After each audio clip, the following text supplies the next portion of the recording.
Ayyanna Patrudu assembly CRDA అధికారులతో సమన్వయ సమావేశం.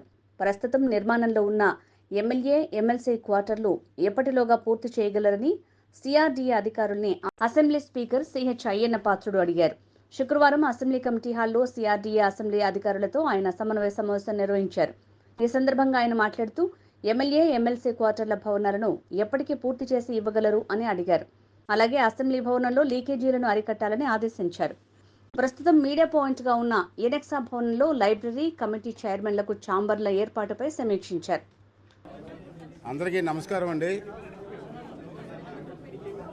ఈరోజు మన రాజధాని ప్రాంతాన్ని సందర్శించాలని చెప్పి నేను అనుకోవడం జరిగింది. దానికి కారణం ఏంటంటే, నేను స్పీకర్గా బాధ్యత తీసుకున్న తర్వాత నేను 10-15 రోజుల నుంచి కూడా మా రివ్యూలో నేను అబ్జర్వ్ చేసింది ఏంటంటే, మనకి ఎమ్మెల్యేలు కానీ ఎమ్మెల్సీలు కానీ సుమారు 288 మంది సుమారు ఉంటారు. వాళ్ళందరికీ కూడా ఇక్కడ అకామిడేషన్ లేక చాలా ఇబ్బందులు పడుతున్నారు.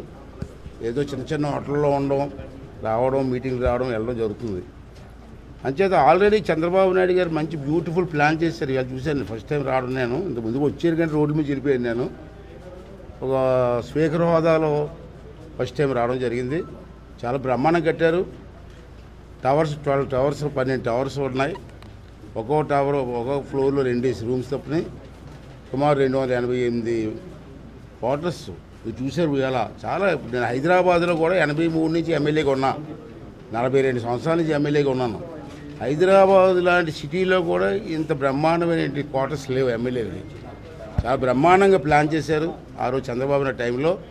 అది దురదృష్టం, గత 5 సంవత్సరాల్లో నాయకుల తాలూకు పేరేంది లేదు, పేరు చెప్పకూడదు. నేను నాయకుల తాలూకు నిర్లక్ష్యం వల్ల మొత్తం ప్రాంతం అంతా శిథిలావస్థకు వచ్చేది. నేను వచ్చే కారులో చూస్తాను, అన్నీ చూసుకుని వస్తున్నాను. నేను ఇక్కడ కొంతమంది మెటీరియల్ కూడా దొంగతనం చేసేసారట రాత్రులు. చూశారు ఇప్పుడు ఐరన్ రాడ్స్ 5 సంవత్సరాల నుంచి రాడ్స్ అన్నీ కూడా తుప్పట్టిపోయాయి. ఎంత నష్టం అండి. ఆ రోజు ఎస్టిమేషన్కి ఇప్పుడు మళ్ళీ స్టార్ట్ చేస్తే ఎస్టిమేషన్కి సుమారు 300 కోట్లు సుమారు ఎక్సెస్ అవుతుంది. ఇప్పుడు మళ్ళీ రీటెండర్స్ పిలాలా, మొత్తం వర్క్లన్నీ కూడా పిలాలంటే కాంట్రాక్ట్లు ఏమన్నారంటే, ఆ రోజు రేటు వేరండి, ఈ రోజు రేటు వేరండి, ప్రజెంట్ రేట్ ఇస్తే మేము చేయడానికి సిద్ధంగా ఉన్నామని చెప్పి వాళ్ళు అంటున్నారు. ప్రజెంట్ రేట్ ఇవ్వాలంటే పాత ఎస్టిమేషన్కి ఈ ఎస్టిమేషన్కి సుమారు 300 కోట్లు తేడా వస్తుంది. సరే, ఎంత తేడా వచ్చినా తప్పదనుకోండి. కానీ నిర్లక్ష్యం వల్ల, ఒక నాయకుడి తాలూకు నిర్లక్ష్యం వల్ల ప్రజల తాలూకు డబ్బు 300 కోట్లు అనవసరంగా వేస్ట్ అయిపోయింది ఇటువంటి క్లిష్ట సమయంలో. ఏదేమైనా నేనేమనుకున్నానంటే, ముందు ఎమ్మెల్యేస్కి మంత్రులు వేరనుకోండి, మంత్రులు సెక్షన్ వేరే చూస్తున్నారు, జడ్జెస్ సెక్షన్ వేరే చూస్తున్నారు. యాజ్ ఏ స్పీకర్గా వీళ్ళకి అకామిడేషన్ కల్పించే బాధ్యత నాకు ఉంది. కాబట్టి నేను ఇప్పుడే కమిషనర్ గారితో, దానికి సంబంధించిన అధికారులందరితో కూడా అసెంబ్లీలో మీటింగ్ పెట్టారు. మీకు కూడా తెలుసు. మేము అంతగా నిర్ణయం తీసుకొని దీనికి ఎంత బడ్జెట్ అవుతుంది ఎక్స్ట్రా, అలాగే ముఖ్యమంత్రి గారి దృష్టి తీసుకెళ్ళి ఫైనాన్స్ డిపార్ట్మెంట్ తీసుకొచ్చి ఆ డబ్బుని రిలీజ్ చేసి త్వరతగతిని ఈ బిల్డింగ్స్ పూర్తి చేయాలని చెప్పి ఒక లక్ష్యానికి వచ్చాం మేము. అయితే ఎంత టైం త్వరతగతిని అంటే సంవత్సరం అవసరం, అదిగా నాకు కావాల్సింది 6 నెలల, 7 నెలల, 8 నెలల, 9 నెలల. లాస్ట్ వాళ్ళకి ఇచ్చిన ఛాన్స్ అవకాశం ఏంటంటే 9 నెలలు. విత్ ఇన్ 9 monthsలో ఈ బిల్డింగ్ అన్నీ కూడా పూర్తి చేసి, ఎమ్మెల్యే, ఎమ్మెల్సీ బిల్డింగ్ పూర్తి చేసి ఎమ్మెల్యేలకి, ఎమ్మెల్సీలకి హ్యాండ్ ఓవర్ చేయాలన్నది నా లక్ష్యం. అదే నేను కమిషనర్ గారికి మా సెక్రటరీ గారికి చెప్పడం జరిగింది. దానికి వాళ్ళు కూడా నైట్ అండ్ డే పనిచేసి మీకు అప్పగిస్తామని చెప్పి మాట ఇవ్వడం జరిగింది. చాలా సంతోషం. నేను స్పీకర్గా ఉన్న టైంలో ఒక మంచి కార్యక్రమం శ్రీకారం చూడడం నా అదృష్టంగా నేను భావిస్తున్నాను. తప్పక మీ ప్రెస్ వాళ్ళు కూడా మీరు సహకరించి ఈ బిల్డింగ్లు పూర్తి చేసి దీనికి ఒక వెలుగు. నాకు తెలిసి నేను ఎంపీగా పనిచేశాను, ఢిల్లీలో ఎమ్మెల్యేగా పనిచేశా, అనేక రాష్ట్రాలు తిరిగా. ఇటువంటి ప్లాన్ ఏ రాష్ట్రంలో లేదండి. నేను గుజరాత్ ఒకటే చూడలేదు కానీ మిగతా రాష్ట్రాలన్నీ చూశాను. మరి గుజరాత్లో ఎలాగుందో నాకు తెలియదు కానీ మిగతా రాష్ట్రాల్లో ఇంత బ్రహ్మాండ ప్లాన్ కానీ ఇటువంటి బ్రహ్మాండ రాజధాని కానీ ఎక్కడా లేదు. దాన్ని పూర్తి చేయగలిగితే 5 సంవత్సరాలు పూర్తి చేయగలిగితే ప్రజలు మాకు ఇచ్చిన అవకాశాన్ని మేము నెరవేర్చిన వాళ్ళు అవుతామని చెప్పి నా తాలూకు భావన. అంచేత మీరు అందరూ కూడా సహకరించి, అధికారులు కూడా సహకరించి ఈ లక్ష్యాన్ని పూర్తి చేసి చంద్రబాబు నాయుడు గారి ఆశయాన్ని మనందరూ పూర్తి చేయవలసిన అవసరం మన మీద ఉంది, మీ మీద ఉందని చెప్పి మనం చేస్తూ ఈ అందరి తాలూకు సహకారం ఎల్లవేళ ఉండాలని చెప్పి కోరుకుంటున్నాను.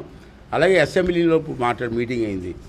అక్కడ అకామిడేషన్ చాలా విచిత్రం ఏంటంటే, బాధాకరం విషయం ఏంటంటే, నాకు నేను మీటింగ్లో 5 సంవత్సరాల నుంచి అసెంబ్లీకి వైట్ వాష్ కూడా వేయలే.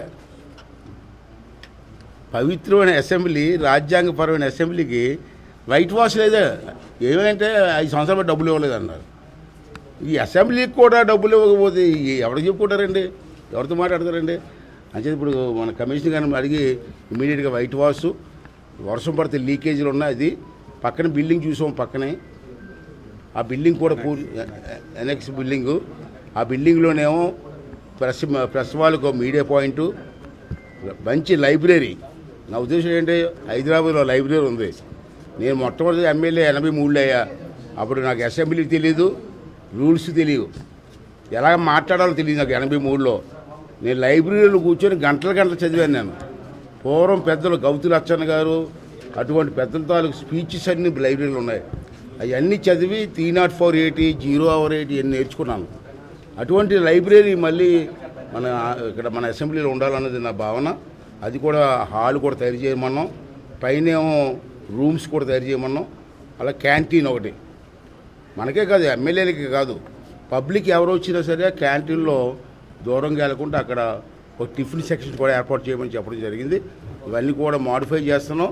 దానికి మీ ప్రెస్ వారి సహకారం కూడా కావాలని చెప్పి మీ అందరిని కోరుకుంటూ అధికారులను అందరినీ రిక్వెస్ట్ చేస్తున్నాను. ఇది ఆర్డర్ కాదు, నేను యాజ్ ఎ స్పీకర్గా నేను ఆర్డర్ ఇవ్వట్లే, రిక్వెస్ట్ చేస్తున్నాను. మీరంతా చూసారు, వాతావరణం చూశారు, చాలా అన్యాయం జరిగింది, చాలా నష్టం జరిగింది. అంచేది మన అందరూ అధికారులని కాకుండా, ప్రజాప్రతినిధులని కాకుండా అందరం కలిసి ఈ రాజధాని బిల్డప్ చేసుకొని, ఎక్కడా లేని రాజధాని బిల్డప్ చేసి ప్రజలకు అంకితం చేయవలసిన అవసరం ఉందని చెప్పి నా దానికి భావన. అందుకు మీ అందరితో సహకారం ఇవ్వాలని చెప్పి మీ అందరిని కోరుకుంటున్నాను. Thank you.